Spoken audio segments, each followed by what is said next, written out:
आणि आपण देखील, जनता देखील, मराठी माणसं देखील हा रेटा लावायला कमी पडतोय. ज्या दिवशी घरातल्या आईला मुलाला ती सांगेल मला मम्मी म्हणू नकोस मला आई म्हण, त्या दिवशीच मराठी रुजेल, त्या दिवशी मराठी रुजेल त्या घरात. याच पूर्ण मराठी भाषेत शिक्षण घेतलेले विद्यार्थी आज या प्रत्येक क्षेत्रामध्ये टॉपला आहे.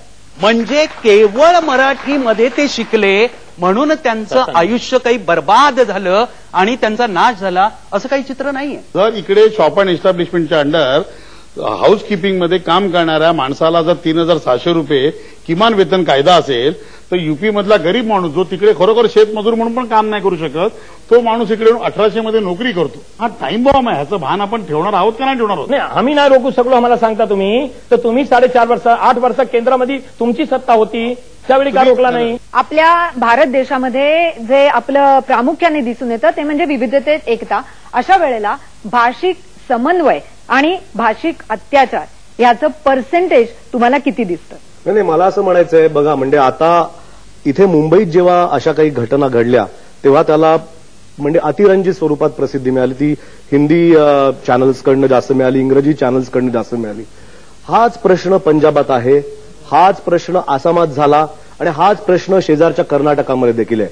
मग ह्या कर्नाटक राज्यामध्ये जेव्हा हे घडलं, कर्नाटकातल्या तिथल्या माणसांनी जेव्हा ह्या तिथे जे बिहारी गेले होते रेल्वेमध्ये त्यांना झोडपून काढलं तेव्हा कुठे आपण ह्या बातम्या वाचल्या नाहीत, तेव्हा कुठे आपण ह्याचा संदर्भ दिला नाही, तेव्हा कुठे हा संपूर्ण राष्ट्रीय प्रश्न म्हणून आला नाही. मग महाराष्ट्रात मुंबईमध्ये जेव्हा हा प्रश्न येतो तेव्हाच हा प्रश्न एकदम काहीतरी फार मोठ्या स्वरूपाचा आहे आणि इथे खूप अत्याचार होत आहेत असा का घेतला जातो? त्यामुळे ह्याच्याकडे वेगळ्या पद्धतीनं पाहिलं गेलं पाहिजे, त्याला राजकारणाचं स्वरूप न देता पाहिलं गेलं पाहिजे असं माझं मत. माझ्या मते मुंबईचं एक भौगोलिक स्थान आणि मुंबईची वेल्थ म्हणजे संपत्ती क्रिएट सत्ता जी आहे ह्याच्यामध्ये महाराष्ट्राच्या पलीकडच्या ज्या शक्ती आहेत किंवा दिल्लीमध्ये बसणं राजकीय शक्ती आहेत हे ओव्हर पॉझिटिव्ह आहेत. इंग्लिश शब्द आहे ओव्हर पॉझिटिव्ह आहेत की हे सुटता कामा नये कारण ही सोन्याचं अंडरणारी कोंबडी आहे. 94,000 कोटी रुपये म्हणजे महाराष्ट्रामध्ये विविधतेमध्ये एकता आहे हे तुम्ही मुंबईला कॉस्मोपॉलिटन म्हणता. हा एकेकाळी अभिमानाने मिळवण्यासारखा शब्द होता. आज मराठी माणसाला तो कृपाशंकरची शिवी वाटतोय की माझ्या मुळावर कुठेतरी येत आहे की माझ्या इकडच्या लोकांनी नोकरी त्यांना मिळत नाही, त्यांना मराठी भाषेत बोलायचा त्यांना चोरी आहे.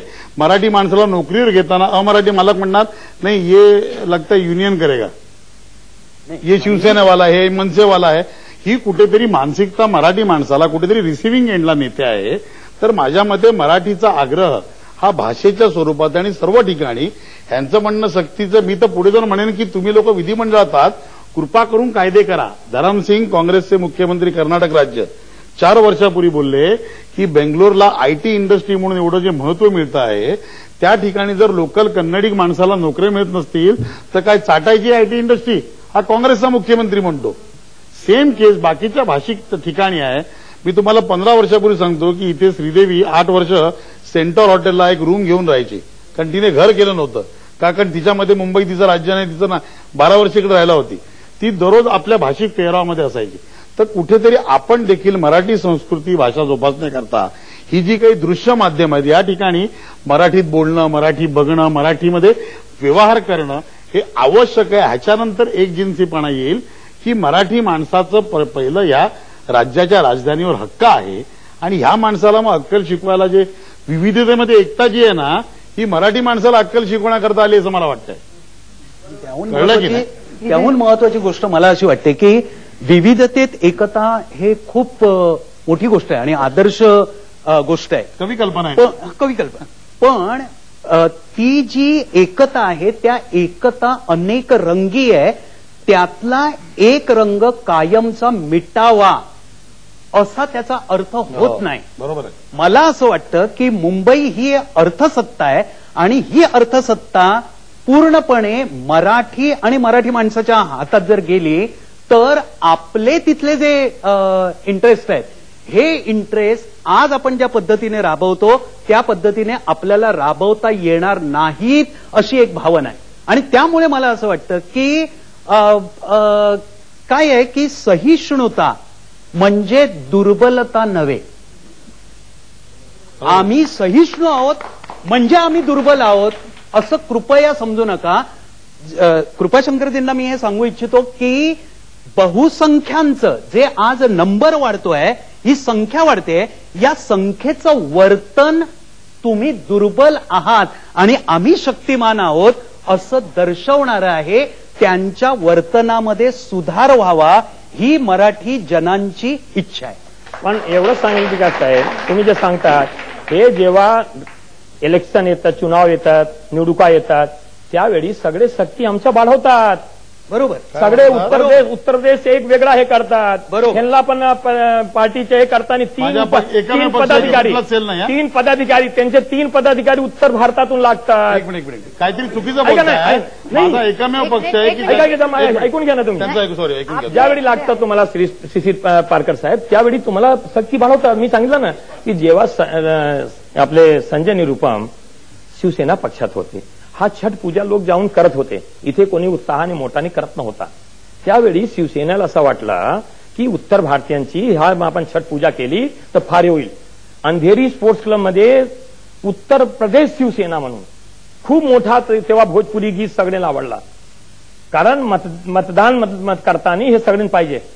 तुम्ही मला मोठे बंधू मला जेवढी शक्ती देतील. सदाजी बऱ्याच वेळपासून गप्पा आहेत की जेव्हा व्होट बँकेचा प्रश्न निर्माण होतो तेव्हा मात्र प्रत्येक राजकीय पक्ष हे असं बुडबुड्यासारखे ज्या गोष्टी बाहेर येतात त्या जरा थोड्या काळापुरता बाजूला टाकल्या जातात आणि अशा तऱ्हेच्या ह्या ज्या पूजा केल्या जातात त्यांना उत्तर भारतीय शिवसेना असं वगैरे रंग दिला जातो. मुंबई शहर आहे, हे मुंबई शहर मुळात मराठी माणसाचं आहे आणि ह्या मराठी माणसाच्या उत्कर्षासाठी किंवा हितासाठी शिवसेनेची निर्मिती झाली हे जगजाहीर आहे. त्यामुळे मुंबईतला मराठी माणूस ताटमानेने उभा राहावा, त्याचे सण उत्सव त्यांना इथे खुलेआम फिरता यावं, त्याचे अधिकार त्याला मिळावेत, यासाठी शिवसेनेने 40 वर्ष इथे लढाई केली. ती आजही करते, ती कुठे सोडलेली नाही. पण ज्या वेळेला इतर प्रांतातले येऊन आपल्या घरात आम्ही गणेशोत्सव जसं कुठेतरी जाऊन साजरा करतो तसं कोणी कोणी आपापले उत्सव साजरे आजपर्यंत करत होते.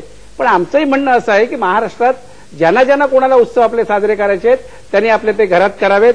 मराठी माणसाला कुठेतरी आमच्या विरोधात ही शक्ती उभी राहते अशा प्रकारचं चित्र जर दिसत असेल ते मला वाटतं या ठिकाणी असंतोषाचं एक कारण होईल. आणि त्यामुळे उत्सव साजरा करायला आम्हाला कोणाचा विरोध नाही, तो उत्सव त्यांनी साजरा करावा, पण शक्ती प्रदर्शन करू नये या मताचे आम्ही आजही आहोत. ही सगळी राव कंपनी आहे सर्वपक्षीय. राव म्हणजे कोण? शरदराव, छगनराव, नारायणराव, विलासराव, RR राव, नितीनराव, गोपीनाथराव यांचे मतदारसंघ मुंबई नाही आहेत. त्यामुळे ह्यांना मुंबई सारख्या बहुभाषिक शहरामध्ये स्पेशली मराठी माणसाची होणारी घुसमट आहे ना, ही दिसली तरी यांना मतांच्या ह्याच्यामध्ये काहीच फरक पडत नाहीये. ही सगळी राव कंपनी आहे ना, त्यामुळे कृपाशंकर बिंदास बोलू शकतात. महाराष्ट्राचे 2 मुख्यमंत्री हा मुंबई शहराचे आमदार होते, बाबासाहेब भोसले साहेब आणि मनोहर जोशी सोडले तर बाबासाहेब भोसले हा कुर्ला नेहरू नगरमध्ये निवडून आले होते. ठीक आहे, स्टॉप गॅप मुख्यमंत्री होते ना, असं कसा विचार करता? महाराष्ट्रात होते ना, मराठी भाषिक होते. महाराष्ट्रावरती काँग्रेस जनांचा पहिल्यापासून राग आहे आणि तो आता लगेचच निवळेल असं वाटत नाही. ज्या वेळेला मुंबईतला आणि महाराष्ट्रातला मराठी माणूस यांना अद्दल खऱ्या अर्थाने घडवेल तेव्हा. नुकताच सर्वोच्च न्यायालयाने असा एक निर्णय दिला की भूमिपुत्रांची संकल्पनाच मान्य नाहीये. पारकरजी, याविषयी आम्हाला सांगा. नाही, म्हणजे आश्चर्य, म्हणजे सर्वोच्च न्यायालयाच्या निकालावर प्रतिक्रिया द्यायची या देशामध्ये कुठली कायदेशीर तरतूद आणि असं काही हे नाहीये. पण मला असं कळत नाही, बालकृष्णन साहेबांनी होते ते ज्या राज्यातून आले तिकडे तर 100% भूमिपुत्रांना नोकऱ्या मिळालेल्या आहेत.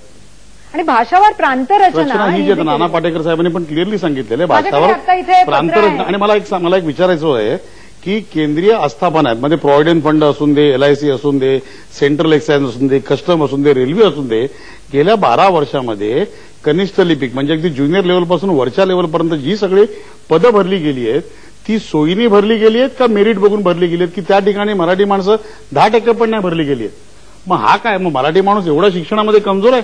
कारण माझ्यामध्ये शिक्षणाची चांगली परंपरा महाराष्ट्रासारखं असलेलं राज्य नाहीये.